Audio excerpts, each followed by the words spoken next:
सौतेली माँ ने 1 साल के छोटे बच्चे को 1 कटोरी दूध के लिए तरसाती रही। फिर जो हुआ जान के आपके रोंगटे खड़े हो जाएंगे। नमस्कार दोस्तों, आप सभी का एक बार फिर से स्वागत है आज की एक नई कहानी में। जय श्री कृष्णा, राधे राधे। दोस्तों, माँ का प्यार दुनिया में सबसे अनमोल होता है, जो अपनों बच्चों के लिए जान तक को दे देती है। लेकिन अगर वही माँ सौतेली बन जाए तो उसका दिल पत्थर से भी सख्त हो सकता है। यह कहानी एक 1.5 साल के मासूम बच्चे चिंटू की है, जिसने अपनी माँ को 1.5 साल में ही खो दिया। उसकी सौतेली माँ ने उसे इतना सताया कि वह औरत के नाम से ही कांपने लगा। भूख, प्यास और मार से तड़पते हुए उसने एक दिन आंखें मूंद ली। लेकिन कहते हैं न, जिसका कोई नहीं उसका ऊपर वाला होता है। दोस्तों, कहानी में आगे बढ़ने से पहले आप सभी से निवेदन है, आप वीडियो को लाइक करें और हमारे चैनल को जरूर सब्सक्राइब करें। मित्रों, यह सच्ची कहानी है। उत्तर प्रदेश के अंबेडकर नगर जिले का एक छोटा सा गांव था। उसी गांव के बीचों बीच एक छोटा सा घर था, जिसमें रहता था चिंटू, एक 1.5 साल का नन्हा सा बच्चा। चिंटू की दुनिया बहुत छोटी थी। उसकी माँ की गोद, उसका दूध और उसकी प्यारी सी हंसी। वो अपनी माँ की उंगली पकड़कर टहलना सीख रहा था। उसकी बोली अभी पूरी नहीं खुली थी। बस माँ माँ कहकर वो हंसता और माँ उसे अपने सीने से लगा लेती। चिंटू की माँ रीना दिन भर घर के काम करती, चिंटू को खिलाती और रात को उसे लोरी सुलाकर सुलाती। अशोक, चिंटू का पिता, मजदूरी करता। वह सुबह जल्दी निकल जाता और देर रात थक कर लौटता। लेकिन जब वह चिंटू को हंसते हुए देखता तो उसकी सारी थकान छू हो जाती थी। लेकिन एक दिन वह हंसी हमेशा के लिए छिन गई। गांव में नई नई बिजली आई थी। बिजली के तार गलियों में लटकते रहते थे और गांव वाले को ज़्यादा समझ नहीं थी। एक सुबह रीना कपड़े धो रही थी। पास में एक नंगा तार लटक रहा था। उसने गलती से उसे छू लिया। करंट का तेज झटका लगा और वह पल भर में इस दुनिया से चली गई। छोटा बच्चा चिंटू, जो उस वक्त अपनी माँ के ही पास खेल रहा था, कुछ समझ नहीं पाया। वह रोने लगा, लेकिन उसकी माँ अब उसे चुप कराने नहीं उठी। गांव वालों ने रीना को बचाने की कोशिश की, लेकिन सब बेकार। चिंटू की माँ अब इस दुनिया में नहीं थी। अशोक का दिल टूट गया। वह रात भर रोता रहा। चिंटू को अपनी गोद में लिए वह सिसकता रहा। गांव की औरतें चिंटू को संभालती, लेकिन वह अपनी माँ को ढूंढता। उसकी छोटी सी दुनिया उजड़ चुकी थी। अशोक को लगा कि बेटे को माँ की ज़रूरत है। उसे भी एक हमसफर चाहिए जो घर संभाले और बेटे को प्यार दे। कुछ महीनों के बाद अशोक ने रूपा नाम की एक लड़की से शादी कर ली। रूपा गांव की ही थी। वह जवान थी और उसकी बातें मीठी थी। अशोक को लगा कि वह चिंटू की अच्छी माँ बनेगी। रूपा को वह अपने घर ले आया। शुरुआत में रूपा चिंटू के साथ अच्छी रही। वह उसे खाना देती, उसकी छोटी मोटी शरारतों को हंसकर टाल देती। चिंटू को लगता शायद यह उसकी नई माँ है। वह नई माँ के पास जाता, उसकी साड़ी पकड़ता और हंसता। रूपा भी उसे प्यार से देखती, लेकिन यह सुकून ज़्यादा दिन नहीं रहा। रूपा का असली चेहरा धीरे धीरे सामने आया। उसने घर पर कब्जा जमा लिया। अशोक को अपने इशारों पर नचाने लगी। वह घर की मालकिन बन बैठी और चिंटू को बोझ समझने लगी। चिंटू अभी छोटा था। बच्चे तो शरारतें करते ही हैं। कभी वह बाल्टी में पानी डाल देता, कभी कपड़े मिट्टी से गंदे कर लेता, तो कभी कोई सामान गिरा देता। लेकिन रूपा को यह सब बर्दाश्त नहीं हो रहा था। वो चिंटू को छोटी छोटी बातों पर डांटती, मारती। कभी कभी वह चूल्हे से गर्म चिमटा उठाती और नन्हे से शरीर को दाग देती। चिंटू की चीख सुनकर पड़ोस की औरतें सिहर उठती। वह कहती, रूपा, यह बच्चा तो बिन माँ का है, इसे क्यों सताते हो? लेकिन रूपा का दिल नहीं पिघलता। वह चिल्लाकर कहती, इसने अपनी माँ को खा लिया, अब मुझे भी खा लेगा। यह मरने लायक है। अगर मुझे पता होता कि यह ऐसा है तो मैं इस घर में कदम भी न रखती। उसकी बातें इतनी कड़वी थी कि सुनने वाले चुप हो जाते। कोई उससे उलझना नहीं चाहता। रूपा झगड़ालू थी और उसका गुस्सा सबको पता था। रात का वक्त चिंटू के लिए और भी मुश्किल होता। सर्दियों की ठंडी रातों में वह माँ की गोद ढूंढता। वह रूपा के पास जाकर उससे लिपटने की कोशिश करता, लेकिन रूपा उसे चांटे मारकर भगा देती। वह चिंटू को बिस्तर पर जगह नहीं मिलती, वह किनारे पड़ा सिसकता रहता। अशोक कभी कभी रूपा को टोकता, वो कहता, अरे यह छोटा बच्चा है, इसे ठंड लग जाएगी, लेकिन रूपा उसकी एक बात तक नहीं सुनती। अशोक जब मजदूरी से लौटता तो चिंटू की हालत को देखकर उसका दिल पसीज जाता। वह उसे नहलाता, साफ करता, लेकिन रूपा का रवैया कभी नहीं बदला। चिंटू का बचपन दर्द और डर से डूब गया। वो रूपा से इतना डरने लगा कि किसी भी औरत को देखकर सहम जाता। उसे लगता शायद यह भी उसे मारेगी। गांव में न उसके दादा दादी थे, न कोई रिश्तेदार जो उसे संभाल ले। उसका एक चाचा राम गांव में रहता था। राम एक छोटा सा किसान था, लेकिन उसकी अपनी जिंदगी थी। उसकी पत्नी और 2 बच्चे थे। वह चिंटू को देखकर तरस तो खाते, लेकिन अपने बच्चों की परवरिश में व्यस्त रहते। गांव में एक बुजुर्ग महिला थी, दादी अम्मा। वह गांव की सबसे उम्रदराज औरत थी। सब उसे दादी अम्मा कहते थे। दादी अम्मा को अपनी कोई भी संतान नहीं थी, लेकिन वह गांव के बच्चे को बहुत प्यार करती थी। वह अक्सर चिंटू को देखती और अशोक से कहती कि इस बच्चे को रूपा के पास मत छोड़ो, यह बेरहम है, चिंटू को मेरे पास ले आ, मैं इसे पाल लूँगी। लेकिन अशोक चुप रहता। उसे लगता अगर वह बेटा को दादी अम्मा के पास भेजेगा तो रूपा नाराज हो जाएगी। दादी अम्मा कभी कभी चिंटू को अपने पास बुलाती, वह उसे रोटी देती, अपनी गोद में बिठाकर कहानियाँ सुनाती। चिंटू को दादी अम्मा की गोद में सुकून मिलता, लेकिन वह रूपा से इतना डरता था कि ज़्यादा देर उसके पास नहीं रुकता। उसे लगता अगर रूपा ने देख लिया तो फिर उसे मार पड़ेगी। 4 साल बीत गए। इस बीच रूपा को एक बेटा हुआ, जिसका नाम उसने रमन रखा। अब रूपा ने चिंटू का जीना और भी मुश्किल कर दिया। वह रमन को तो बड़े लाड प्यार से रखती, उसे अच्छे कपड़े पहनाती, उसे अपने पास सुलाती, लेकिन चिंटू को सौतेली समझकर और सताती थी। चिंटू अब 5 साल का हो चुका था। उसकी आंखों में डर और उदासी बस गई थी। वह गांव की गलियों में अकेला भटकता। बच्चे उसके साथ खेलते, लेकिन वह ज़्यादा हंसता नहीं। गांव के कुछ बच्चे उसे चिढ़ाते, अरे चिंटू, तेरी माँ तो तुझे मारती है। वह चुपचाप सुनता और अपनी आंखें झुका लेता।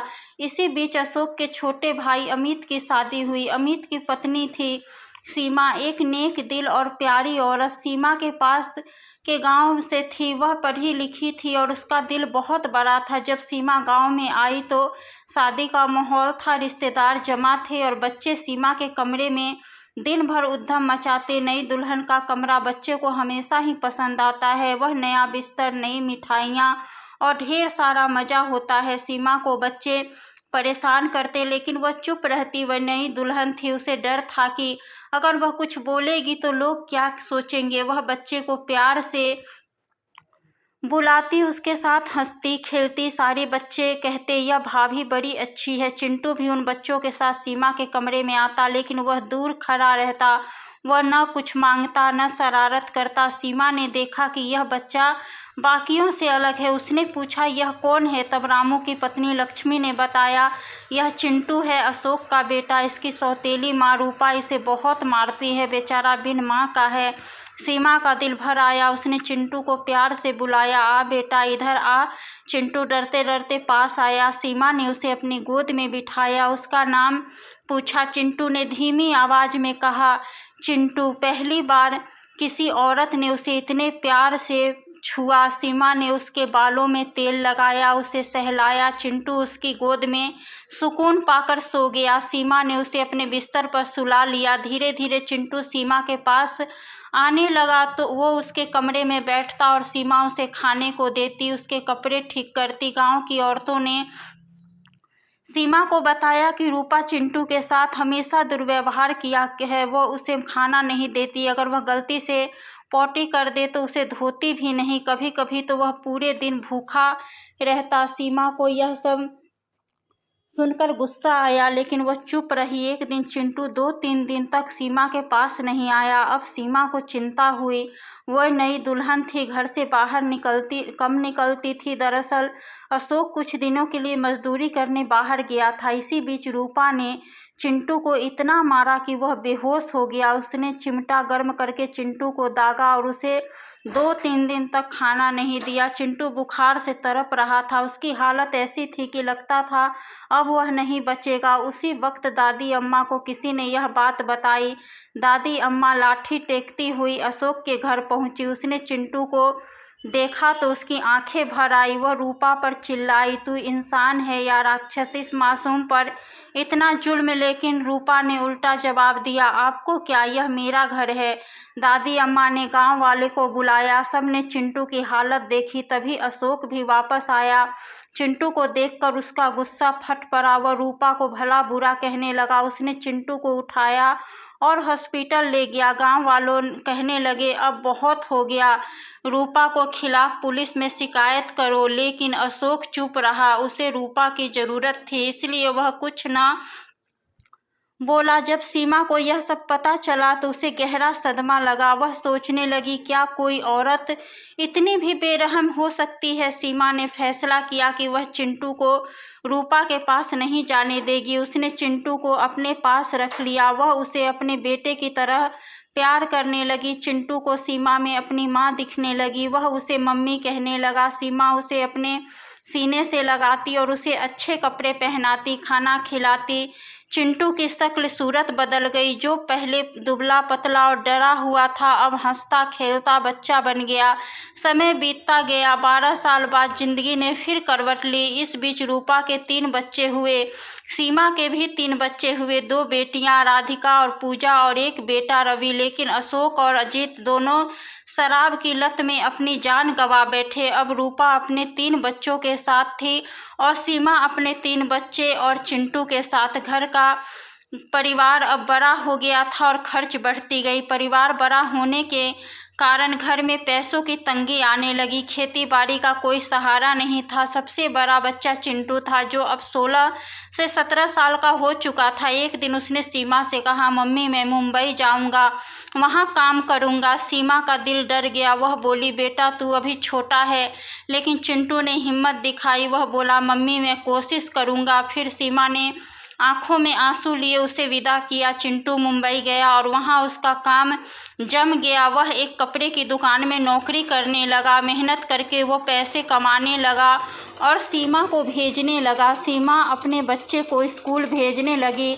वहीं दूसरी तरफ रूपा की हालत खराब हो गई। उसके बच्चे नालायक निकले। बेटा शराब पीने लगा और बेटी उससे लड़ती। रूपा को जलन होने लगी। फिर उसने दिमाग लगाया और वह गांव में शोर मचाने लगी, मेरे पति का बेटा कमाकर उस औरत को पैसे दे रहा है, मुझे भी उसका पैसा चाहिए।